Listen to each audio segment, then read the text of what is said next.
ইমাম সাহেব হুজুর হাত ধরছে একজনের, বাবা চল নামাজে যাবে।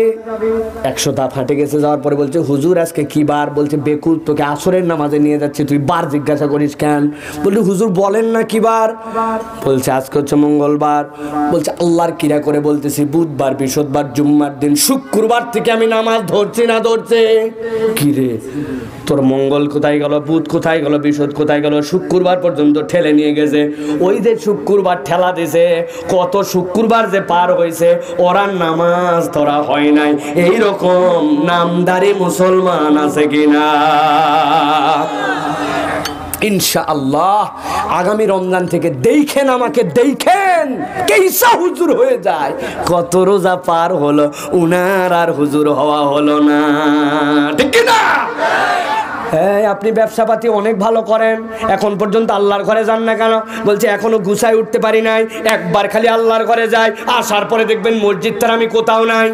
উনি এখনো মিথ্যা বাদ দেয় নাই, 2 নম্বর বাদ দেয় নাই। উনার দোকানে 11টার সময় সকালের কাস্টমার দেখে বলে আপনার মতো চেনা লোক, এই জন্য কেনা দামে বৌনির কাস্টমার বলে দিলাম। চেনা লোক বলে জীবনে চেনে না, কেনা দাম বলে ওর উপরে 500 টাকা খাইছে। বৌনির কাস্টমার বলে আসলে 10 নম্বর কাস্টমার। এরকম টাউট মুসলমান ব্যবসায়ী আছে কিনা? আছে না? সকালবেলা যাই দোকানে দাড়ি ছাড়তেছে, গোসল করে আসছে। এক লোক মসুরের ডাল নেওয়ার জন্য আসছে, চিন্তা করছে হাফ কেজি দেশি ডাল নিব। ওর দাড়ি ছাড়া দেখে জিজ্ঞাসা করছে ভাই ডাল আছে? বলছে আছে মানে। চিন্তা করছে ভাই দেশি ডাল, দাড়ি ঝাড়া দেখে চিন্তা করছে বাবারে এত বড় ইমানদার দোকানদার সব সময় পাওয়া যায় না, অতএব হাফ কেজি নিতে চাইছিলাম, 2.5 কেজি নিয়ে যায়, আবার কবে পাই না পাই।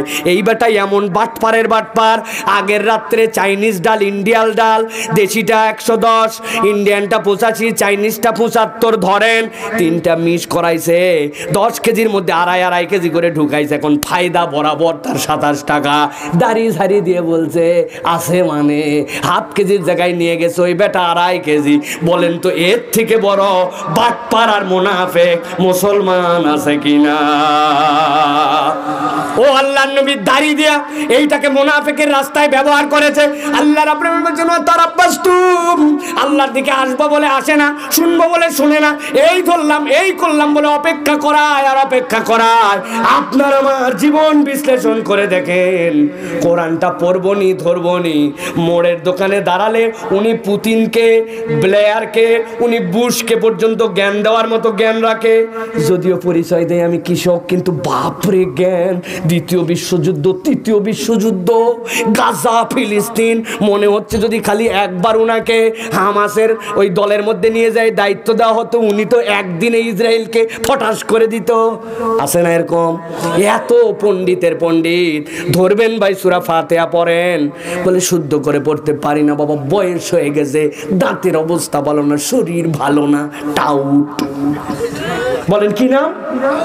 হ্যাঁ, কারণ সব বুঝলো কিন্তু কোরআন পারলো না। নবীর তো এরকম সাহাবী ছিল 100 বছর পরে ঈমান আনছে।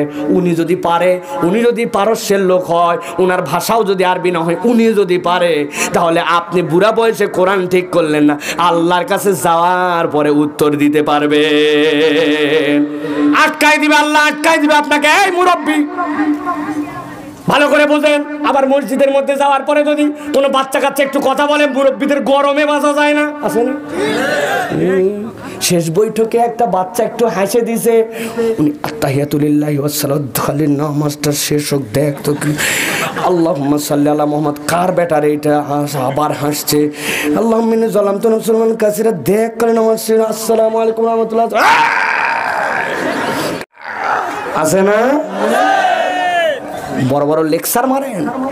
ওই বাচ্চা 5 বছরের বাচ্চা বোঝে না, ও মসজিদে আসছে, উত্তর প্রজন্ম মসজিদকে আবাদ করার জন্য রেডি হচ্ছে, আর আপনার এই ঝাড়ির কারণে ওই বাচ্চা মসজিদ থেকে চলে যাচ্ছে, ঠিক না?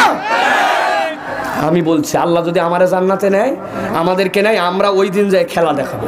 আল্লাহকে বলবো আল্লাহ জান্নাতে নিছো, যা মনে চাবে তুমি তাই দেখাবে। বলছে এই যে বুড়া আমাকে ঝাড়ি মারছিল, ওই বুড়া 5 বছর বয়সে আসরের নামাজের সময় কি করতেছিল, ভিডিও দেখাও। ভিডিও যখন আল্লাহ বাইর করছে, দেখা যাবে উনি একটা টায়ার নিয়ে সুন্দর এই ইয়ে দিয়ে ঠেলে, টায়ার ঠেলে বেড়াচ্ছে, দিকে নামাজ হচ্ছে, বুড়া ঠেলা আছে। মুরব্বী আপনাকে আমি অপমান করার জন্য বলছি না, যদিও কথাটা হয়তো একটু বেয়াদবির মতো করে বলে ফেললাম, কিন্তু আপনাদের আচরণে যুবকরা তো মসজিদমুখী হয় না, উল্টা মসজিদ থেকে দূরে যায়, ঠিক কিনা? আপনার না পকেটের মধ্যে অনেকগুলো চকলেট থাকবে, মাসের টার্গেট থাকবে 200 টাকার বিনিয়োগ, এটা আমার। কোনো বাচ্চা যদি মসজিদে আছে, এই ধর চকলেট, এই ধর চকলেট, আরে তোরে দেখছি 5 ওয়াক্ত প্রত্যেক দিন চকলেট খাবি নাকি, এই ধর 5 টাকার একটা কয়েন, যেটা মন চায় ওইটা কিনে খা বাবা, নামাজ বাদ দিবি না। ওই বাচ্চা খুশি হয়ে যাবে। এটা আপনি তাকে ঘুষ দিচ্ছেন না, এটা মসজিদমুখী করার ক্ষেত্রে তাআওয়ানু আলাল বিররি ওয়াত তাকওয়া, আপনি তাকে সহযোগিতা করতেছেন মন গঠনে। আল্লাহর কাছে এই বাচ্চা নামাজি হয়ে গেলে আপনার কবরে যাওয়ার পরে সওয়াব অব্যাহত থাকবে, আপনার এইটা নাজাতের ওসিলা হতে পারে। আর আপনি যে একটা ঝাড়ি মারছেন, বেকার বাচ্চারে, চিন্তা করছেন বাপরে হ্যাডাম আমার দেখছি ওই দিন এমন ঝাড়ি দিছি, আর বেয়াদবটা মসজিদে আসে না। আপনি বেয়াদব বলে যারা দূর করে দিয়েছেন, ওইটা আপনার তকদির নষ্ট করে দেওয়ার কারণ হতে পারে, ঠিক কি না? অতএব বাপরে, আপনাদেরকে আমি কষ্ট দেওয়ার জন্য বলছি না, আমাদের আচরণ পরিবর্তন করা লাগবে।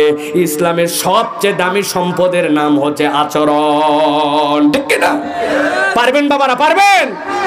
যেই বাবারা বলতেছে পারবেন, ওই রকম অনেক বাবা বলতে সাহস করতেছে না, কারণ এই বাবা নিজেই তো মসজিদে যায় না। ওই বাবা আবার কেমনে সাহস করবে, ঠিক না? মোড়ের মধ্যে অনেক ছেলে পেলে শয়তানি করে, বান্দামি করে। আমি মাঝে মাঝে বলি, যদি ওই এলাকার যারা লিডার, যারা দায়িত্বশীল, তারা যদি ঠিক হয়ে যেত, একটা ছেলে সিগারেট খায় এত সোজা, আমি বড় ভাই এক থাপ পরে তো, আর একদিন যদি মোড়ের মধ্যে তুমি বিড়ি মারাও, কি বয়স হয়েছে তোমার, এটা যদি বলতো, শাসন করতো, ঠিক হয়ে যেত, ঠিক কিনা? বলতে পারে না কেন? কারণ যেইটা বলবে ওইটা বিড়ি খাওয়া অনেক আগে বাদ দিয়েছে, উনি এখন গাঁজা খোর।